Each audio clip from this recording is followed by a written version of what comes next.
ban desu, you've returned. Sit close. Keep your hands still tonight. It is time for chapter 96. She should not have pulled it. That much is clear from everything that followed. The red thread tied to the rope of an abandoned well on an abandoned property, on a road that most people drove past without stopping. She should not have stopped, should not have walked to the well, should not have reached out and touched the thread, and having touched it, should not have pulled. But curiosity is persistent, and red threads tied to the ropes of abandoned wells have a particular quality of invitation that is difficult to resist, as though whatever tied it there knew that someone would eventually come, would eventually stop, would eventually reach out and pull. Shakkoi, that thread, she told me, cold in a way that went up through her fingers and into her arm before she had even begun to understand what she was holding. A woman was exploring an abandoned rural property on the outskirts of a small farming community. She had an interest in older buildings and neglected spaces, had been photographing them for years. The property had been empty for some time, the house itself unremarkable in its abandonment. She had photographed it thoroughly and was walking the grounds before leaving when she found the well. At the far corner of the property, old stone, a wooden cover partially rotted away. She looked down into it. Dark, the smell of deep earth, and the rope still attached to the mechanism above, with something tied to it at the point where the rope met the air above the well opening. A red thread, bright, incongruously fresh-looking against the aged rope. She photographed it first, then reached out and touched the thread.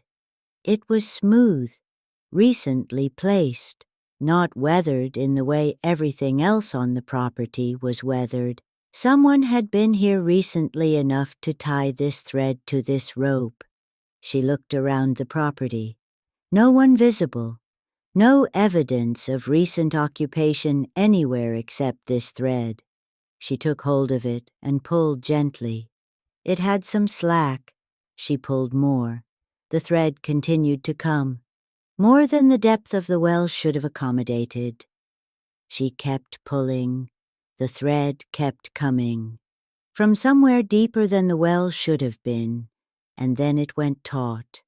Something on the other end, heavy, resistant, and then, unmistakably, a slight rhythmic tension in the thread, the particular movement of something that is breathing.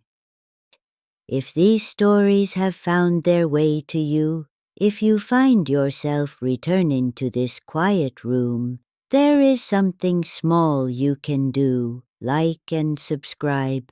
It tells me, and whatever else watches from this room, that you were here, and that you intend to find your way back. She let go of the thread immediately. It hung in the air above the well for a moment. Then slowly, with the deliberate patience of something that had been disturbed and was resettling, descended back into the well, the slight rhythmic movement continuing as it went down. She stepped back from the well, looked at her hand. The thread had left a faint red mark across her palm where she had been holding it. She photographed her hand, then photographed the well again. The thread was gone, back below the opening, in the dark, where whatever it was attached to was still breathing. She left the property quickly, drove until the property was well behind her, pulled over and sat for a while, looking at her hand, at the red mark that took 3 days to fade. She researched the property when she got home, found very little.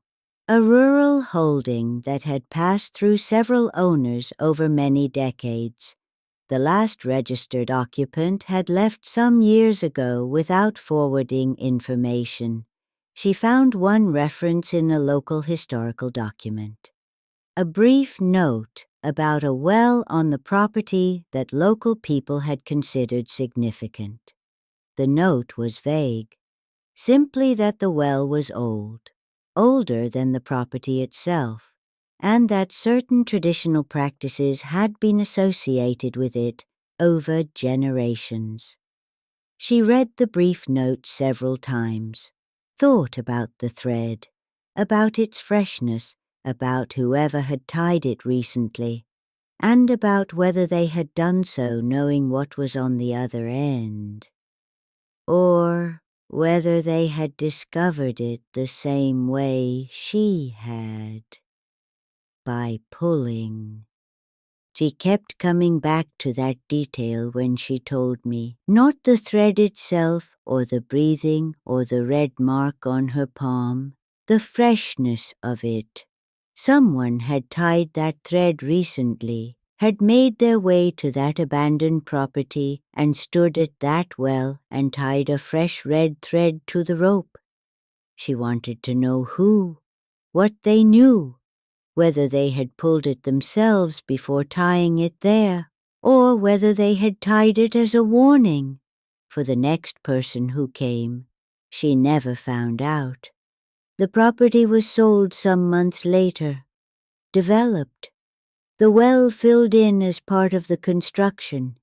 She drove past it once after the development was complete, looked at the ground where the well had been, and thought about whatever had been breathing at the bottom of it, and whether filling it in had been sufficient, or simply an inconvenience.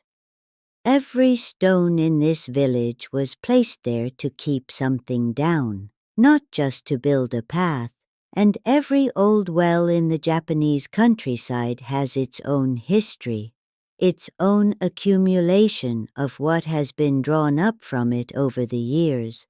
Most wells contain only what wells are supposed to contain, but some wells, particularly very old ones, contain something that the ordinary understanding of wells does not account for, something that has been there for a very long time, that has learned the rhythms of the surface world above it, that occasionally ties something to the rope, in the particular way of something that wants to know if anyone is still paying attention.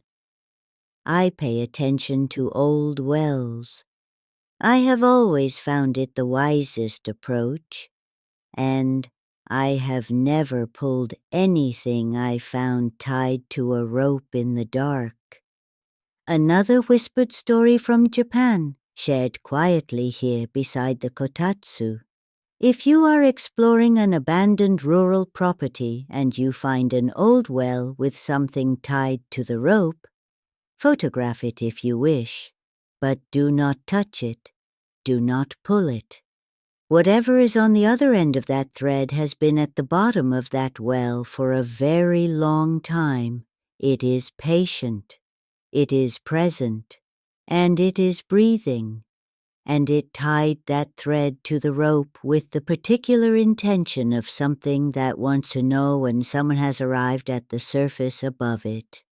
Your pulling tells it that someone is there, that someone reached out, that someone made contact, and whatever is breathing at the bottom of that well will remember that contact, long after the red mark has faded from your palm, long after you have driven away, long after you have convinced yourself that what you felt moving at the end of that thread was simply the current of deep water.